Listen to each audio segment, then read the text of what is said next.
नमस्कार दोस्तों। तो आपने एक्सरसाइज तो कर ली होगी मैथ की बुक की, जो एनसीईआरटी की है आपकी यूपी बोर्ड की, लेकिन आपने उसके एग्जाम्पल बहुत कम करे होंगे और आपने देखा होगा। और मैं आपको बता दूं कि जो एग्जाम्पल होते हैं वो बहुत ज़्यादा आते हैं एग्जाम में, ठीक है। तो आपको एनसीईआरटी की एक्सरसाइज तो करनी ही करनी है, लेकिन उसके जो एग्जाम्पल हैं वो भी करने हैं।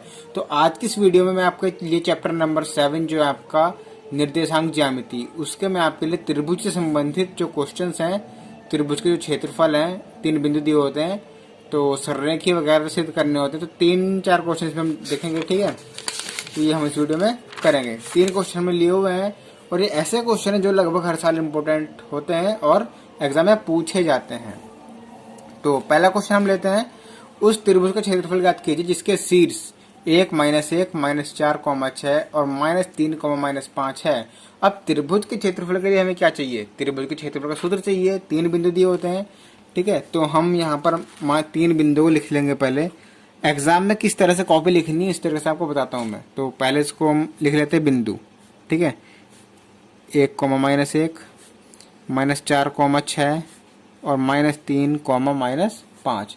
अब आपने ऐसे लिख लिए, तो इनको लिखो x1 y1, x2 y2 और x3 y3। अब लिखा है त्रिभुज का क्षेत्रफल ज्ञात कीजिए, तो लिखो त्रिभुज का क्षेत्रफल। सूत्र लगाओ 1/2 x1 y2 - y3 plus x2 y3 - y1 plus x3 y1 - y2। तो ये सूत्र जो है आपको याद रखना है हर हाल में। इस सूत्र से रिलेटेड एक ना एक क्वेश्चन जरूर आता है एग्जाम में हर साल। अब इसमें इसके मान रख दो 1/2। x1 है हमारा 1, y2 - y3। बच्चे गलतियां करते हैं, यहाँ पर माइनस है तो माइनस की संख्या भी होती है, तो माइनस माइनस प्लस नहीं कर पाते हैं। y2 6 माइनस y3 -5 है, तो माइनस माइनस प्लस का 5 प्लस x2 है हमारा -4, y3 -5 माइनस y1 -1 है तो +1 प्लस x3 माइनस का 3, y1 - y2, y1 -1 -6, 1/2। 1 की गुणा करोगे 6 और 5 11, 11 के 1 से 11 आ गया, प्लस -4 की गुणा करोगे -5 में से 1 गया तो -4, प्लस -3 की गुणा करोगे 6 और 1 7 माइनस के बराबर 1/2, 11 प्लस 4 चौक 16 और माइनस माइनस प्लस में आ गया। उसका तो प्लस 3 सत्ते 21 और ये प्लस में आ गया। तो 1/2 इनको जोड़ो, 1 और 6 7 और 1 8, 2 और 3 और 1 4, 48, 2 दूनी 4, 2 चौक 8, 24 वर्ग मात्रक। यानी कि इसका कोई मात्रक ना दिया हो उसको लिखेंगे मात्रक, और क्षेत्रफल है तो वर्ग मात्रक। इस तरह से जो है क्वेश्चन आएगा आपको 4 नंबर में। आप आराम से कर दोगे तो आपको पूरे नंबर मिल जाएंगे। अब दूसरा क्वेश्चन हमारा है, k का मान ज्ञात कीजिए यदि बिंदु a 2,3 b 4, k और c 6, -3 सररेखी हैं। अब आपके पास 3 बिंदु दिए हुए हैं। अब सररेखी के लिए क्या होता है? सररेखी से एग्जाम में बहुत बार क्वेश्चन पूछे गए हैं।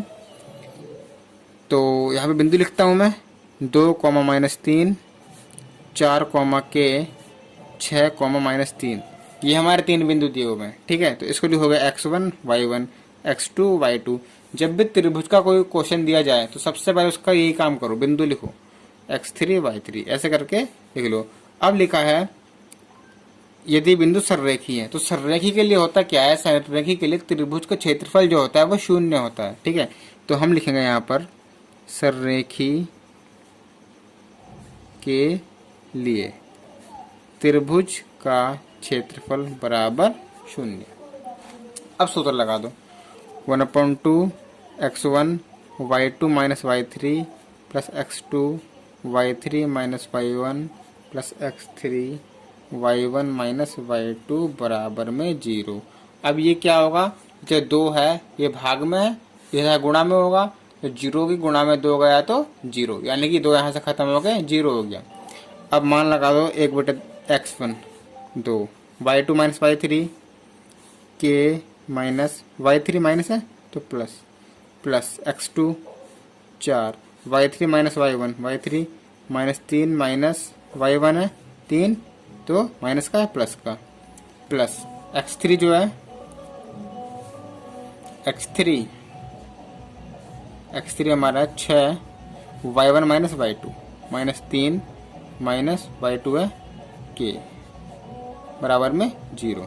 तो ये 2 जो है नीचे का ये हो जाएगा 0 में हो गया। 2k प्लस गुणा करो, 2k प्लस 2 3 6 प्लस 4 3 में 3 गए 0 प्लस 6 के माइनस 3 में करोगे तो माइनस का 18 माइनस 6k बराबर में 0। तो अब 2k ये हो गया और ये प्लस माइनस का 6k वाले तरफ लिख लिए और ये प्लस का 6 और ये माइनस का 18, 4 की 0 से उड़ा रहे 0 आएगा बराबर में 0। अब 2k में से 6k गए बचेंगे 4k माइनस के ज़्यादा है माइनस के माइनस 12 बराबर में 0। तो यहाँ से माइनस 4k बराबर जो है 0 से प्लस का हो गया 12 इधर आके। अब k बराबर 12 बटे माइनस का 4 3 12, तो k बराबर जो है माइनस का 3 यहाँ से आंसर आ गया। तो इस तरह से जो है सरलरेखी के लिए आप k का मान निकालोगे। 2 क्वेश्चन हो गए हमारे। लास्ट क्वेश्चन है हमारा ए, ये बहुत इंपॉर्टेंट क्वेश्चन है। ए बी सी और डी एक चतुर्भुज ए बी सी डी के शीर्ष हैं, ठीक है। एक चतुर्भुज है, मान लो चतुर्भुज हमने बना लिया, ठीक है। ए बी सी डी, ए जो है -5 7 है, बी जो है -4 -5 है, सी जो है -1 -6 है और डी जो है 4 5 है। अब एक चतुर्भुज एबीसीडी के शीर्ष है तो उस चतुर्भुज का क्षेत्रफल ज्ञात कीजिए, ठीक है। अब त्रिभुज में कोई ऐसा सूत्र तो है नहीं जो डायरेक्ट चतुर्भुज का क्षेत्रफल निकाल दे, मतलब इसको पहले हमें 2 त्रिभुज में डिवाइड करना पड़ेगा। तो 2 त्रिभुज में डिवाइड करोगे इसको, यहाँ से एक विकर्ण खींचो इसका, ठीक है। अब 2 त्रिभुज हो गए, अब सूत्र लगा दो इसमें और इसमें। तो पहले हम निकालेंगे त्रिभुज एडीसी का और फिर त्रिभुज एबीसी का, फिर इन दोनों का प्लस कर दोगे तो हम निकालेंगे त्रिभुज एडीसी का क्षेत्रफल। करते हैं इसको त्रिभुज एडीसी में, ठीक है। अब ए डी सी यहाँ लिख लो, ए के -5 7 डी 4 5 सी -1 -6। तो हम लिखेंगे त्रिभुज एडीसी का क्षेत्रफल।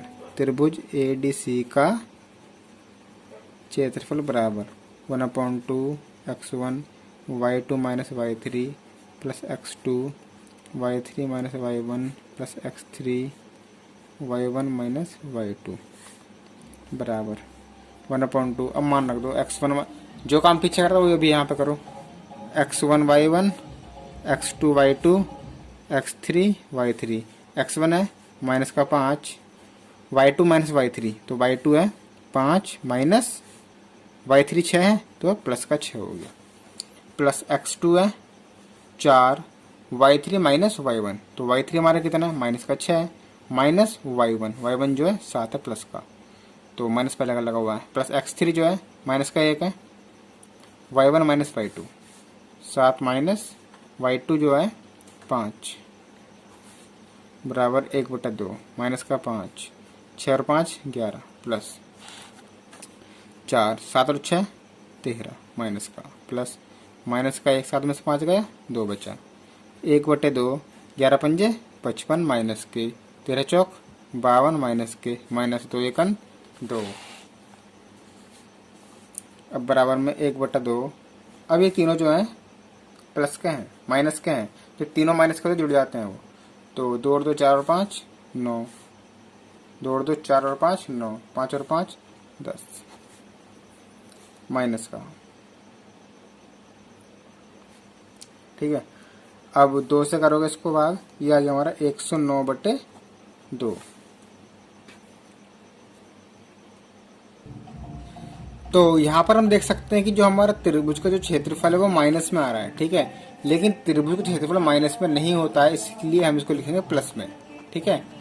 109/2। तो अब हमारे निकल गए ए डी सी का। अब निकालेंगे हम ए बी सी का। तो इसका निकल गया और इसका निकाल लेते, फिर इन दोनों को जोड़ देंगे। ठीक है, अब निकालते हैं हम त्रिभुज ए सी बी का।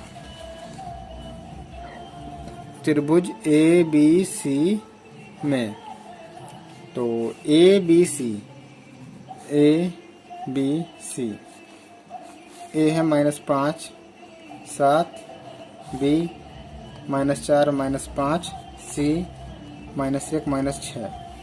तो इसका क्षेत्रफल निकालेंगे। त्रिभुज ए बी सी का क्षेत्रफल, सूत्र जो है वही रहेगा हमारा। ठीक है, 1/2। ये x1 y1 हो गया, ये x2 y2 और ये x3 y3। तो x1 y2 minus y3, y2 -5 minus y3 plus का। अब प्लस x2 लगाओ सूत्र में से। ठीक है, ये सूत्र x2 लगाओ।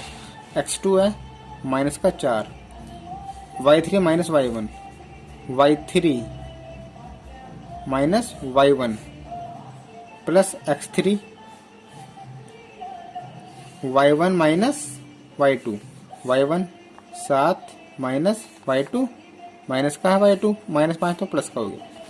तो 1/2 -5, 6 में से 5 गया 1, प्लस माइनस का 4, 7 और 6 13, प्लस माइनस का 1, 7 और 5 12।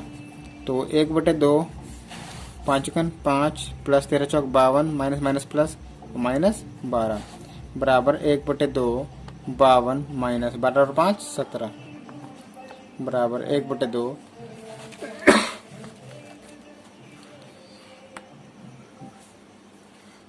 12 में 7 गए 5, 4 में से 1 गया 3। तो ये आ गया हमारा 35/2। तो अब निकालना है चतुर्भुज एबीसीडी के क्षेत्रफल। चतुर्भुज एबीसीडी का क्षेत्रफल, ये जोड़ दो और ये जोड़ दो। तो 109/2 प्लस में 35/2, 2 एलसीएम है, 5 और 9 14, 1 और 3 4, 1 बराबर। तो 7 14 2 दूनी 4, तो 72 वर्ग मात्रक जो है इसका हमारा क्षेत्रफल आ गया। अगर इस तरह क्वेश्चन आता है तो 6 नंबर से कम में नहीं आएगा, 6 नंबर का ही आएगा। ठीक है, तो 3 क्वेश्चन हमने करे इस वीडियो में। वीडियो आपको कैसा लगा? वीडियो को लाइक कर दीजिएगा और चैनल सब्सक्राइब कीजिएगा आरके सिंह स्टडी क्लास 10, क्योंकि हम यहाँ पर आपको क्लास 10 के लिए इंपोर्टेंट वीडियोस देते रहते हैं। Thank you.